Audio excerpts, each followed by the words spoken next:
დღესდღეობით ადამიანების დაპირისპირების გამომწვევ უსასრულოდ დიდ, აღურიცხელ მიზეზთაგან ერთ-ერთი ურთიერთგაუგებრობა შეიძლება ჩაითვალოს და თუ ურთიერთგაუგებრობის წარმომშობ მიზეზებსაც ცოტათი მოვჩიჩქნით, დავინახავთ, რომ ამ ურთიერთგაუგებრობის გამომწვევი მიზეზების ჩამონათვალიც კი უსასრულობისკენ მიისწრაფის.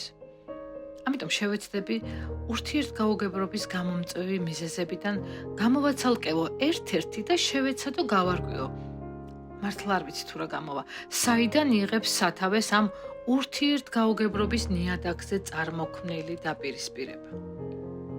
მოდით ამ განსახილველ ურთიერთგაუგებრობის ერთ-ერთი მიზეზის ანათალს დავარქმევ, ასე საერთო ენაზე მოლაპარაკე ორ ადამიანს შორის წარმოშობილი დაპირისპირება სხვადასხვაგვარად აღქმული სიტყვის საფუძველზე.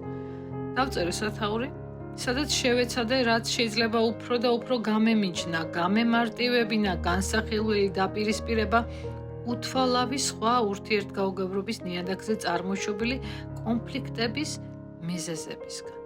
მაგრამ ამ თითქოს უმნიშვნელო სიტყვამაც ჯერ სათაურში სიტყვის მაგი ერთწინადადების დაწერას ვაპირებდი.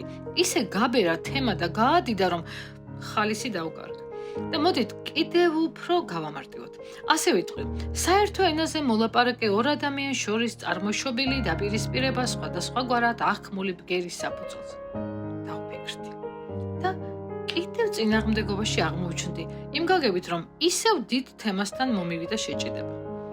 და თუ რატომ? ცოტათი გავაშუქებ, სანამ მოთმინების ჯაჭვი ჯერ კიდევ არ გაგწყდომიათ. ვთქვათ, ამ ორიდან პირველმა ალფაბეტის პირველი ასო ბგერა A, სიტყვაც კი არ ვათქმევინე, მხოლოდ ალფაბეტის პირველი ბგერა A.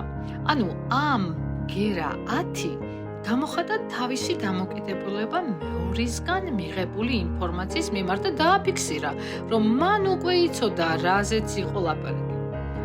მეორემ პირველის ნათქვამი ბგერა A არ შეეტია დრო ისიმ ინტერვალში, რომელიც მეორისთვის გასაგები იქნებოდა, როგორც A და არა A. ამ არასწორად გაგებული A-ს გამო თავისუფლად შეიძლება აიწიოს კონფლიქტი, ანუ დაპირისპირება.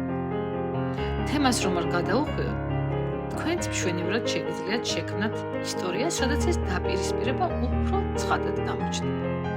მე ისევ გავამარტივებ შესაჭიდებელ თემას, ამ ორ განათლებულ ადამიანს დავამონჯებ, მიმიკებსაც ჩამოვაცილებ, მაგრამ ხედავ არასწორად გაგებული მიმიკებით გამოწვეული დაჰკას თემაც უსასრულოდ დიდია. მაშასე კიდევ ერთი ცდა, უფრო მარტივად ორ ადამიანს შორის წარმოშობილი დაპირისპირება სხვაგვარად აღქმული მზერის საფუძველზე. ისე უსასრულოდ დიდი თემა გამოდის და თუ რატომ?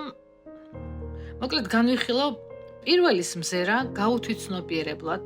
გთხოვთ ყურადღება მიაქციოთ, რომ მზერა გაუთვით გაუცნობიერებელი იყო და სულაც არ ისახავდა მიზნად მეორის მიმართ რაიმე დამოკიდებულება გამოიხადა. მოხვდა იმ ადგილას, სადაც მეორე იმყოფებოდა. მეორემ პირველის მზერა აღიქვა როგორც ალფაბეტის მიხედვით ჩამოყვები. აბუჩად, ამგდებად, ბოროტად, გამომწვევად, დამცინავად, ეშმაკურად, ვულგარულად, ზიზღნარევად, თავხედურად, იქედნურად, ადნიერად და ასე შემდეგ. ისე უსასრულოდ დიდი თემა გამოდის, მაშინ როგორ მოვიქცე? მე მგონი, აღარც კი არის გაგრძელება საჭირო, რადგან უკვე დასანახი გახდა, რომ დაპირისპირების მიზეზების გამარტივებაც კი საძნელო საქმე ყოფილა. ესე იგი, იმდენად დიდი ვარიაციები არსებობს დღევანდლამდე მოღწეული და სადღეისოდაც წარმატებით გამოყენებაში მყოფი ადამიანების ერთმანეთთან დასაპირისპირებლად, რომ ცემა ტყეპის მეც არაფერს უნდა აკეთებდეს კაცობრიობა. მაგრამ ასე რომ არ არის თქვენც კარგად უწყით და თუ რა ასრულებს ასე თუ ისე მისი დამბალანსებლის როლს შეხსენება არ ამგონია, მაგრამ თქმა მაინც მჭირდება. არა, არ ვიტყვი.